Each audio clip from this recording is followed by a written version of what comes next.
You brought in a design firm to help you source sustainable furnishings when you were outfitting the office, the reception area, the room we're in now?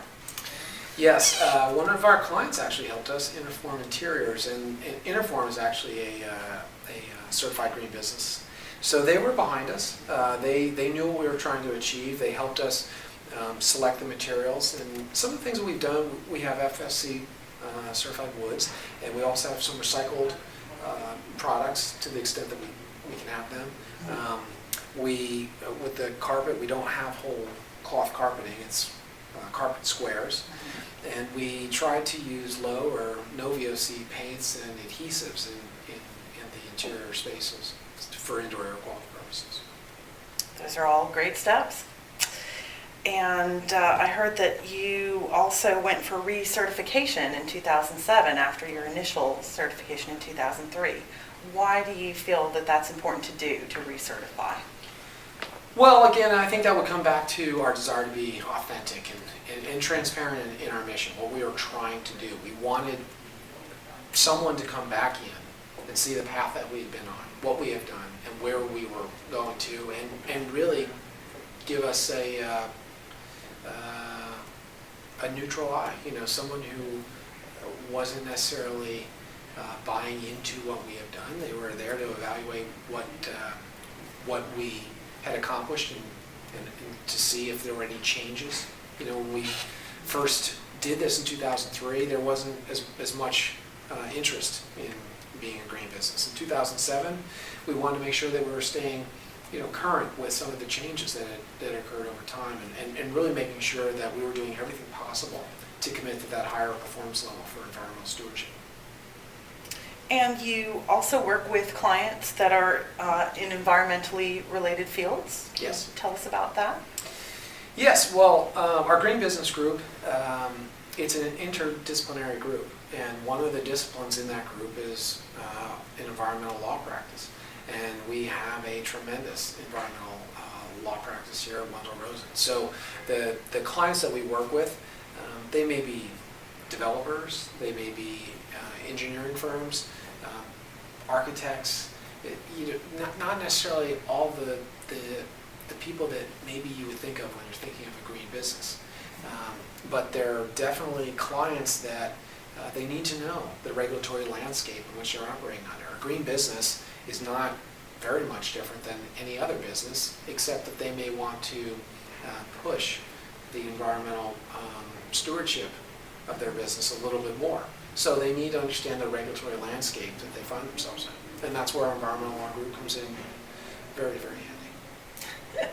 And are you able to tell us anything about one of your successful cases?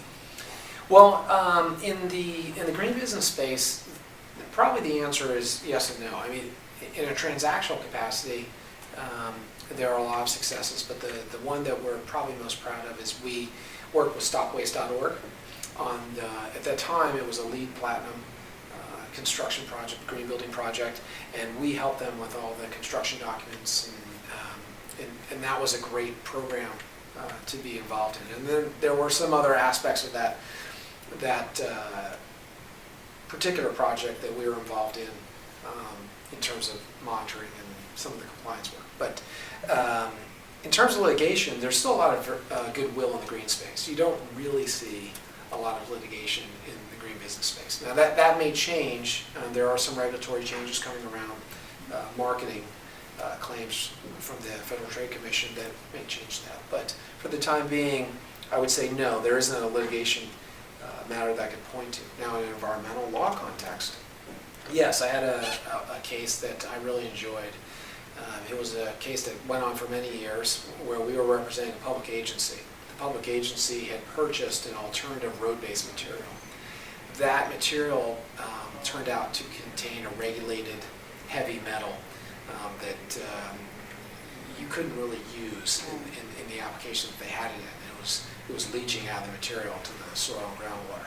So we worked with, we represented with the public agency, and we worked on that matter for several years until we were able to get a successful result for them, which got them the money they needed to remove that offending material from the ground and put in a suitable alternative.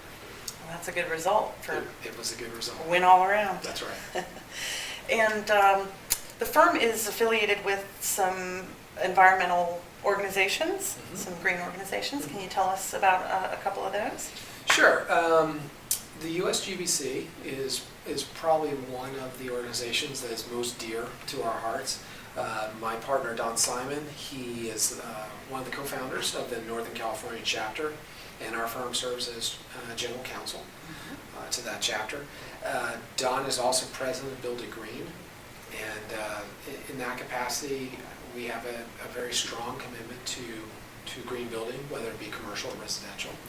I spearheaded our firm's decision to join 1% for the Planet.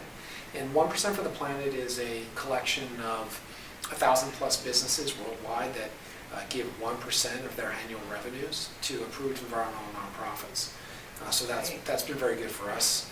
In terms of legal organization, the one that we're involved in is the ABA Law Office Climate Challenge program, and we're a leader in that particular challenge. And then we were involved with, it was Co-op for America, I think is the name of it, but it is changed since then. But those are some of the organizations that we're involved in. So what's next for the Green Business Group at Wendel Rosen? Well, I think being a leader in this area certainly has advantages. We've been doing it, we've been at it longer than our competitors in some capacities.